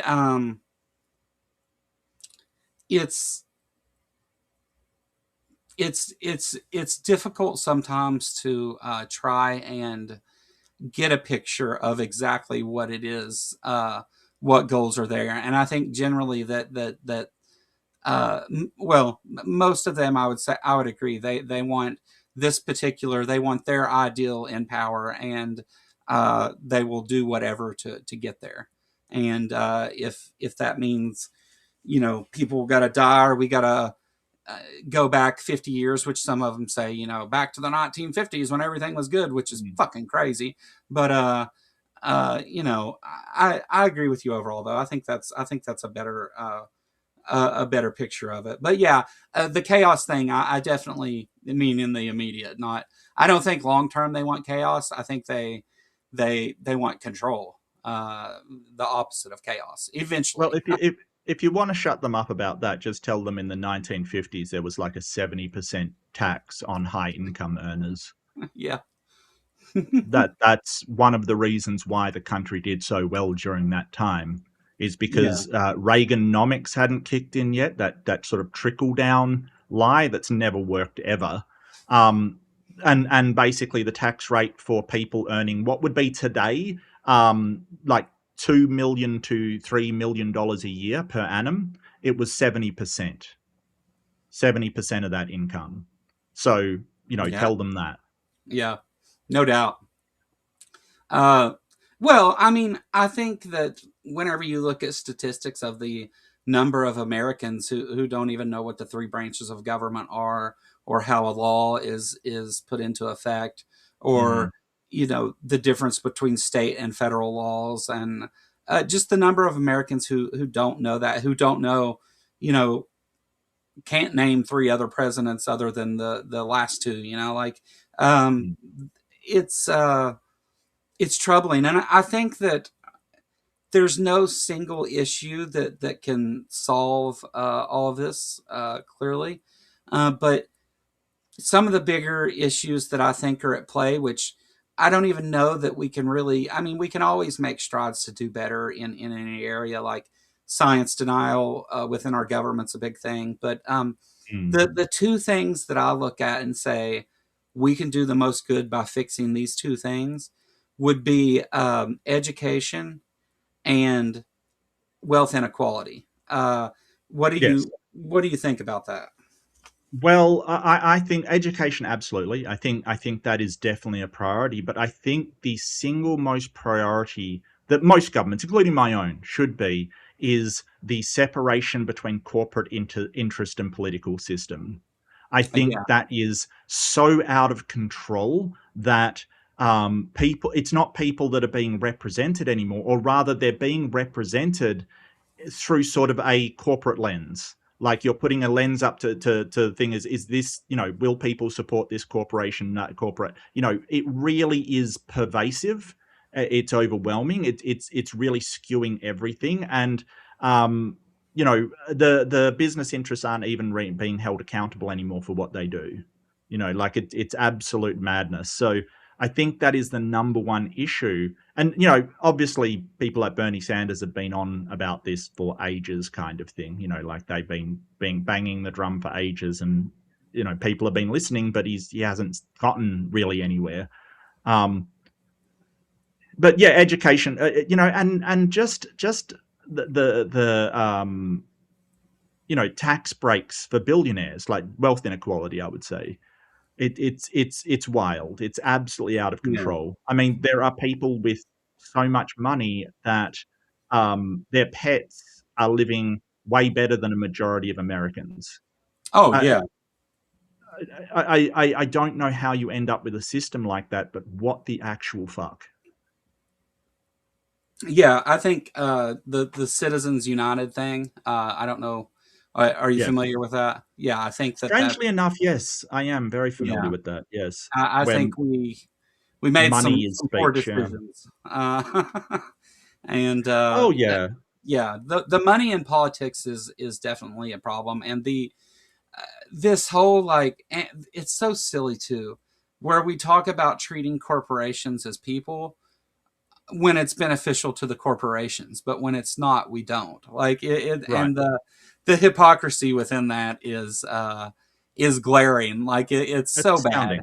astounding. Yeah, Well, the net outcome of that, because you can't imprison a corporation. If you basically said, "Hey, you're going to be imprisoned, corporation. You can't trade for X amount," that's the corporation dead. It's done. Because right. if you can't do business, then you're effectively closing down the corporation. Which, considering the amount that corporations do wrong, that would be harmful to the economy. I get all of that, but there's a big problem with somebody, for instance, getting busted for having some drugs on them and going to jail, being incarcerated, and a corporation killing tons of people and getting a fine. Right? Yeah, There is such a discrepancy between the crime and the punishment with those two, and the outcome is that corporations essentially see crime and punishment not as a moral issue or an ethical issue. They see it as a financial issue. Does the fine outweigh the amount of profit we made by doing the thing? yeah, If it doesn't, then why would you ever do that as a corporation? Now, the people might have objections in the corporate. I mean, they are still moral players, but the corporation will not. And there will well, always be people, happy to break the law in order to make profit. yeah. I mean, well, for example, we had this class action suit against Walmart where they were changing the process of weighed goods at the register. So they were ripping people Mm. off, and it Yeah. came to, as big as Walmart is, it quickly added up to billions of dollars. And Yeah. so so whenever they go and they punish Walmart for this, what do? They punish them not in a way to repay or even the amount that they had Mm. ripped people off for, but the amount of money was less than Walmart makes in the first half of a day. Right. It for Walmart, it's like, hey, okay, whatever, we'll pay you. Like they're Mm. not really losing anything here. It does very little to them actually, and Yeah. so I do think that there's a lot of problems in that area that we need to address and how to better keep an eye on those things. Uh, because they gain trust and then turn around and do these things. Walmart gains this trust as this big corporation where people go, and I know a lot of people don't trust Walmart, and Mm. I don't think you should trust corporations in that way anyway. besides that, like people go and shop and they expect to be charged for the things that they buy, and that's it. And then they rip people off and do all this dirty stuff. And they know ahead of time, hey, our punishment, no matter what, even if they find us, billions of dollars, we make that daily. Yeah. And so they don't really have any incentive to not do those things, uh, other than it's going to look bad and it's a loss and there's PR problems and all that, which isn't very important to corporations. But I mean, it amounts to what, like not even a slap on the wrist, just a stern warning, maybe. And I think that we have to do better in those areas for sure. Um, Well, it's just incredible that people are like right wing people are speaking out against regulations that protect them, that are in their own best interests. Like they're going, oh, just remove all regulations, that'll make profit or make my life better. And yet we have like chemicals that will cause, cancer in children kind of thing that Trump's done away with kind of stuff, like pesticide protections and all of these protections. They're not there for no reason. And I agree, regulations can get onerous. There can be problems with them. I totally understand. But the government regulating things is the only way we can protect ourselves from some of the more predatory aspects of corporate business. It is the only way. Either that or public opinion. And public opinion it's not that targeted. I think that sort of just going, well, regulation's bad, free capital good yeah. is horrendous. That's a horrendous idea. But Right. that's what they've convinced their base of, and they are voting against their own best interests. And then they're angry when, oh, well, Trump's putting these, allowing these additives to go in food. And it's like, but that's what you voted for. Those were the regulations. I think that, like you were saying about some people not knowing what the three branches of government is, the legislative, the executive, and the judiciary. Some people don't know what regulations are or what they do. They're just like, regulations are there to prevent corporations from making money or put a fine on it so the government. No, no, Yeah. absolutely not. No, that's not what they're supposed to be for. I agree, there's some regulations which are overbearing, yes, but that Sure. doesn't mean you just do away with all of it. Like Right. some You laws are refine overbearing. ideas. You don't just dismiss them completely Right. off the cuff. Yeah. Yeah, I agree. Yahoo again, Justin, 10 months of membership here at the Kentucky Woo. Atheist. Thank you, Justin, so much for supporting the channel. Enjoy working with you whenever I get a chance. But yeah, so here I'll ask you a question, then we'll head in. We'll start head home to land this plane here. But so if you want to convince a person to, and just I know that you wouldn't necessarily want to do this, but I ask you to put yourself in this position for a minute. You want to Okay. convince a person to support something that is detrimental to themselves. And intellectually it leads to that because it is in fact detrimental to them. So Mm. how do you convince someone to support something detrimental to themselves?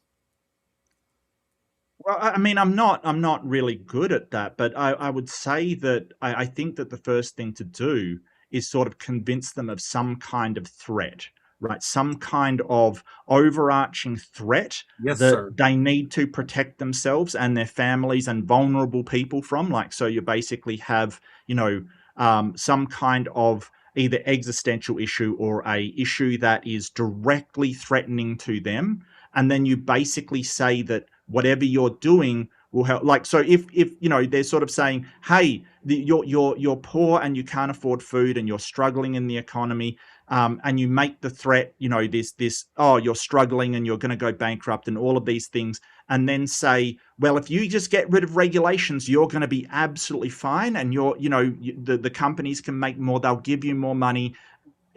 That has not been the case in the history of humanity, that you Right. remove regulations and that sort of saving that the company does is passed along to the consumer. That is not the case that happens. What happens is the company makes more money for their shareholders. That's what happens. So, but you convince them of this threat and then convince them that your policy is the one that will make them safe. So you're Right. really using a combination of two strong emotions, fear and hope, right? Like you Mhm. really ratchet up that fear, like fear of, not being able to find employment, not being able to have a house, not being able to, ever be under the thumb of sort of things. And you have the hope of, hey, you're going to be able to, make all this money and you're going to be so well off and you're going to be thinking, and then you say this policy will connect the two when there is no evidence that that policy will either get rid of one or lead to the other. But Yeah. you tap into that emotional thing. Yeah. Limited Light said define overregulation. So overregulation I would define as a regulation or policy that has no actual purpose and may have been something implemented in the past or implemented for reasons other than what it's saying it's doing. And I'll give you an example because I sort of worked in corporate areas for a while. So you would have sometimes policies in the corporate area or procedures or whatever you're doing that don't seem to have a point except for that's the way we've done them, right? Like there's no benefit to the company, there's no benefit to the consumer. All it is, well, that's the way we've done things. And that policy should be changed because it's the policy should never be a reason for the policy, right? Right. What you want to do is say this policy exists to say protect the consumer against just say you've got a policy that says that you can't connect the telephone service or an internet service for 24 hours after someone's closed their account. That policy is there to make sure there is time for that person to change their mind or if they made a mistake or, work to be done by the telecommunications company, right? So you can't just connect it up, can cause problems. There's a reason. Another policy may be you cannot connect through a phone line or an internet line when another line already exists at a premises.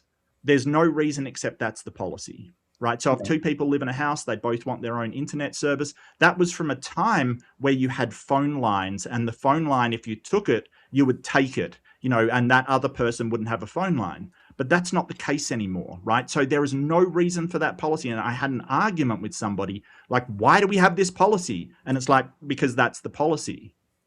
That's not a reason, right? So regulations for simply that's the regulation is overregulation. Like it's basically there's no need for it.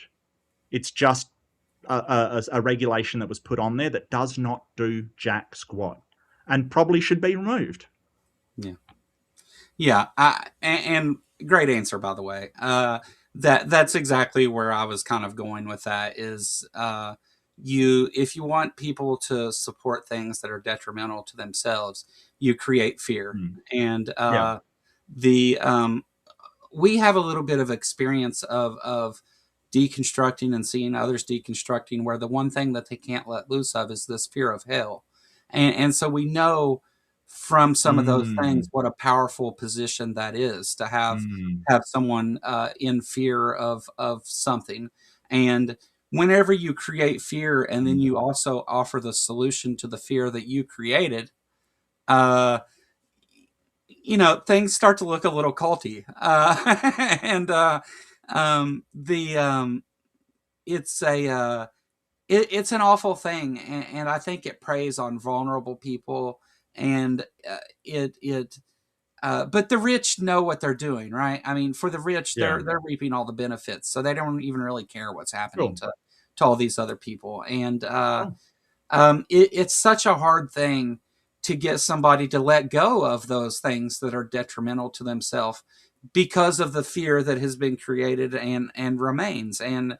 so it's a difficult hill to climb. But I think you and I had a great conversation about it today, Mark. And Can I um, just say one thing about that though? yeah, go Sorry ahead.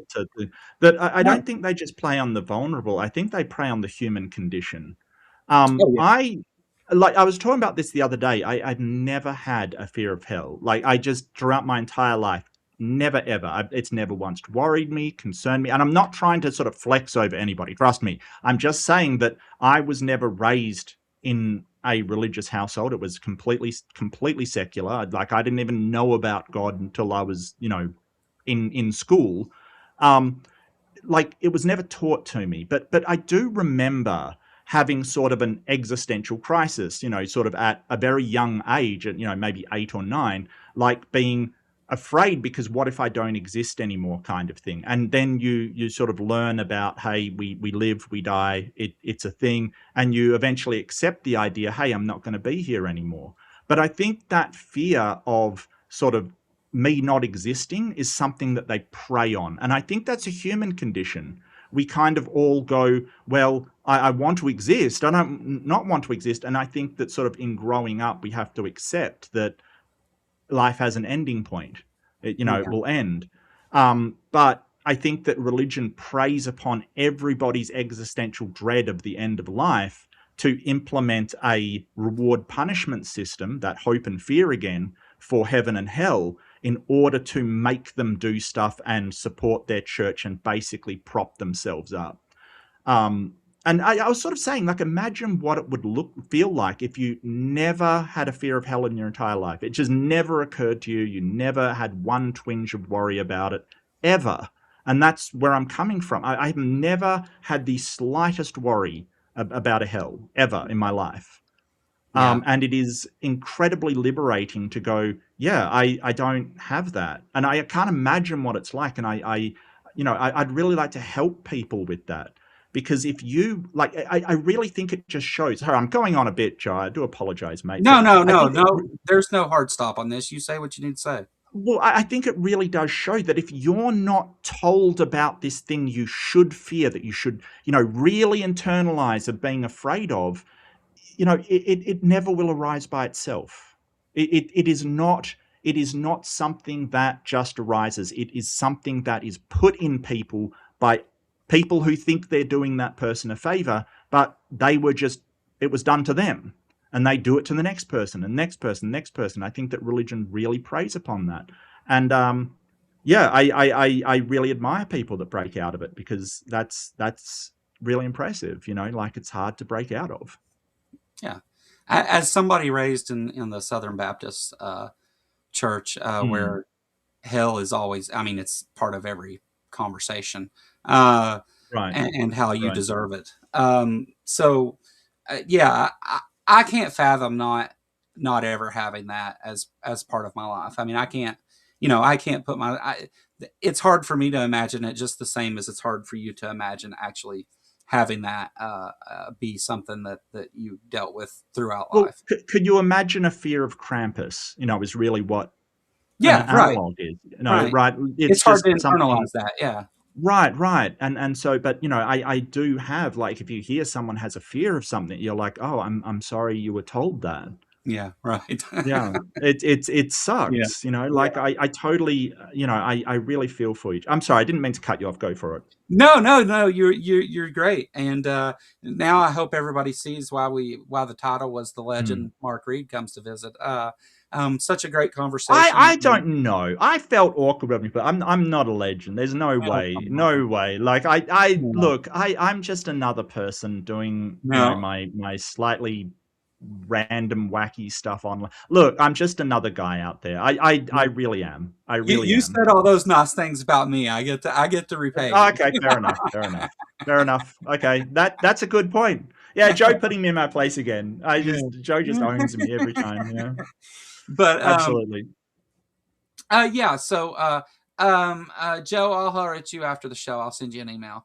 Um, but And we got to yeah. talk more, my man. Like, seriously, Joe, we got to talk more, my friend. Like, Oh no. seriously, I Yeah. love this book.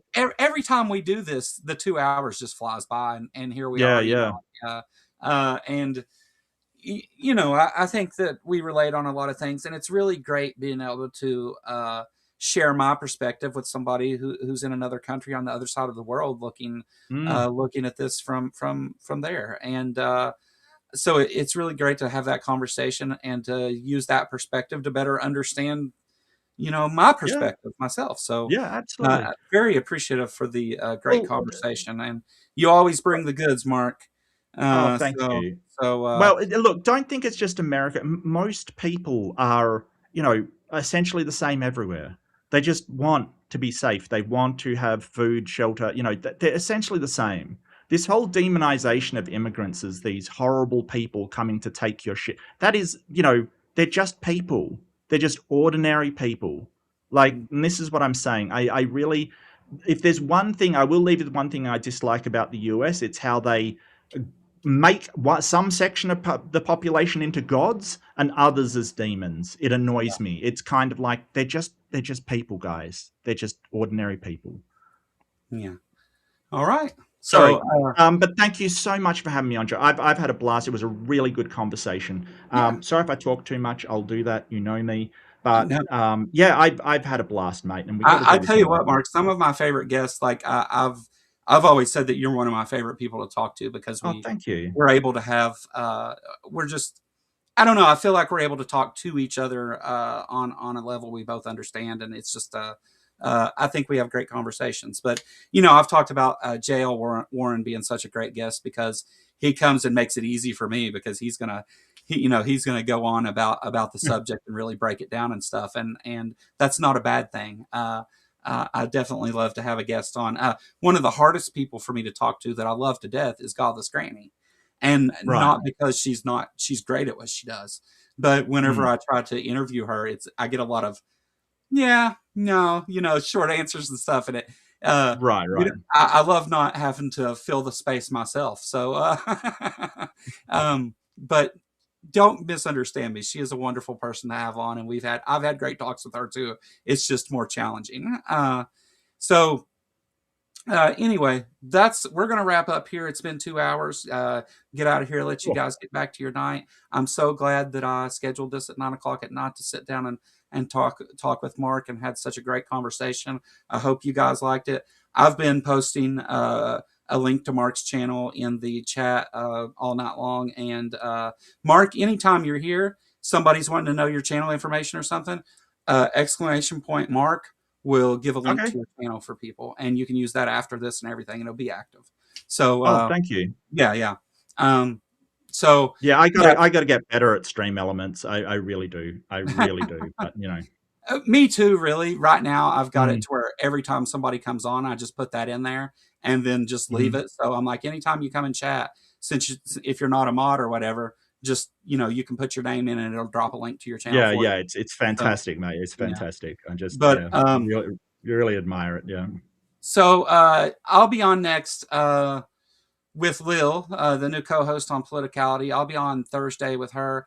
Um, we're going to talk about a number of things. That link is pinned in chat still. If you guys want to go vote on the poll this week, it's kind of a tongue-in-cheek thing about the arrest of Don Lemon. It's just joking around Mm. and having some fun. So if you want to vote in that poll, go check that out. And definitely go over and subscribe to Mark's channel if you're not already over there, which I know most of you are. Mark, you got anything you want to plug in there? No, just tomorrow I'm doing my Is God the Asshole Bible study where we're looking at if God did a Reddit post for the stuff he did in the Bible, is he an asshole or not? It's quite fun. It's very tongue in cheek, but yeah, it is quite fun to see just if God was alive today, would he be a complete horror? And I think the verdict is pretty well yes, but I mean there's been some close calls, but it's been funny. I also do Fundamentalist Fails on Saturday night Eastern Time, where I basically look at videos and break them down. We'll be back on Embers afterwards for a debate review, so go and check out Better Than Ember, because that channel was awesome. Awesome. Let's see. Ember just pulled that up. So there's that too. Yeah. Yeah, definitely go subscribe to these channels. Great stuff on there. You can learn a lot from these people. Um, thank you, Mark, first of all, for coming on. And thank you, everybody that came and talked in the chat and for the super chats and all that. It's very appreciated. And for now, farewell. I'll be back Thursday and see you then.